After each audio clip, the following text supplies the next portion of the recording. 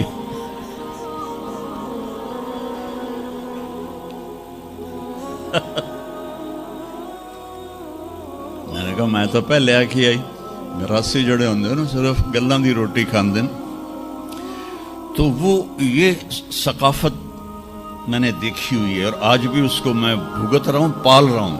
باقی سب زمینداروں نے ہاتھ کھڑے کر دیں، لیکن میں نے اس کو زندہ رکھا ہوا ہے. من انفسکم لقد جاءکم رسول من انفسکم. یہ واقعہ ہے صبح 10-11 بجے کا، تو آف سیزن تھا، اتنا رش نہیں تھا. تو عصر کے بعد میں نکلا نماز پڑھ کے، تو ایک لڑکا بھاگا آیا، کہا جی آپ مولانا طارق جمیل ہیں؟ میں نے کہا جی. میں کہا تم مجھے پہچانتے ہو؟ کہا نہیں جی آپ کے ساتھ لوگ تھے کافی، تو میں نے ایک آدمی سے پوچھا کہ یہ کون ہے؟ انہوں نے کہا یہ مولانا طارق جمیل۔ کہا جی میں ابھی عصر کی نماز میں پہلے آ گیا تھا، یہ عصر کے بعد مجھے وہ بات بتا رہا ہے، میں عصر کی نماز سے پہلے آ گیا تھا، پرانی مسجد میں جگہ مل گئی، بیٹھے بیٹھے مجھے نیند آ گئی، تو میں نے خواب میں اللہ کے نبی کو دیکھا، انہوں نے فرمایا کہ طارق جمیل کو بھی میرا سلام کہہ دو۔ تو وہ جو میرا پیڑھی پڑھ کے سلام عرض کرنا تھا وہ بارگاہ رسالت میں قبول ہوا۔ لقد جاءکم رسول من انفسکم، کہاں سے لاؤ گے ایسا رسول کہ جس کی زندگی کی ہر چیز محفوظ ہو۔ پھر افریقہ میں پڑھتے ہیں من انفسکم، انفس کہتے ہیں نفیس کو، کہ ایسا نفیس کوئی ہے۔ ایک بدو عورت تھی، جب آپ تشریف لے گئے نا ہجرت کر کے مدینہ، تو رابغ ایک جگہ آتی ہے، وہاں بھوک لگی، پیاس میں، تو ایک خیمہ دیکھا، وہاں پہنچے تو ایک بڑھیا بیٹھی تھی، اس کا نام تھا ام معبد الخزاعیہ۔ تو آپ نے سوال کیا ماں جی ہم مسافر ہیں، کوئی کھانے کو ملے گا؟ تو نے کہا بیٹا قحط کا زمانہ ہے، کچھ بھی نہیں ہے۔ ایک بکری بیمار اور کمزور اور بن بیاہی کھڑی ہوئی تھی، تو آپ نے کہا اس بکری سے دودھ نکال لوں؟ تو اس نے ایسے بڑی حیرت سے دیکھا کہ یہ عرب ہو کہ ایسی بات کر رہا ہے کہ اس بکری سے دودھ نکال لوں؟ تو وہ کہنے لگی یہ تو بن بیاہی ہے، اس کا تو ویسے بھی اس کے جسم پر بوٹی نہیں ہے، اس سے ایک قطرہ بھی کوئی نہیں۔ کہا ماں جی آپ اجازت دیں؟ کہا لگا ٹھیک ہے۔ تو وہ آپ کو غور سے دیکھنے لگی، کیونکہ انہونی بات ہو رہی تھی۔ آپ نے اتنا بڑا وہ تھا برتن، وہ آپ نے لیا اور اس کے تھنوں کو یوں ہاتھ لگایا تو وہ چھلک کے مشکیزے کی طرح نیچے آ گئے، اور آپ نے دودھ نکالا، فل ہو گیا۔ آپ نے حضرت ابوبکر کو پلایا، عامر بن فہیرہ کو پلایا، عبداللہ بن اریقت جو آپ کے رہبر تھے، آخر میں آپ نے خود پیا، پھر دوبارہ نیچے بیٹھے اس کے، اور پھر نکال کے پورا وہ جگ بھر کے رکھ کے دے آئے۔ بکری کی عمر ہوتی ہے 7 سال، 7 سال تک یا ذبح ہو جائے یا وہ از خود مر جائے گی۔ بہت کم ہوتا ہے کہ کوئی بکری 7 سے 8 سال ہو جائے۔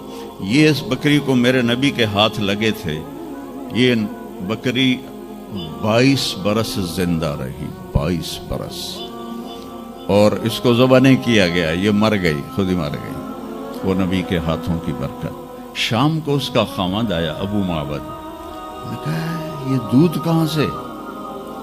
تو ام معبد کہنے لگی اس بکری سے۔ پاگل ہو گئی ہیں، یہ بکری دودھ دے سکتی ہے؟ اس نے کہا میں بھی یہ سمجھ آئی نہیں دین دی، پر کوئی جادوگر آیا ہے، وہ ہاتھاں دی کرامت آئی ہے، جگ بھرا پیا۔ کہنے لگا ان عتیلی، مجھے اس کی صورت بتا، وہ کیسا تھا؟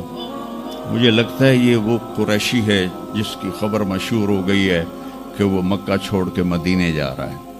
تو اب وہ بولی، ترجمہ بعد میں کروں گا، اب الفاظ کا ردم اور اس میں جو موسیقی ہے اس کو آپ تھوڑا محسوس کیجئے گا۔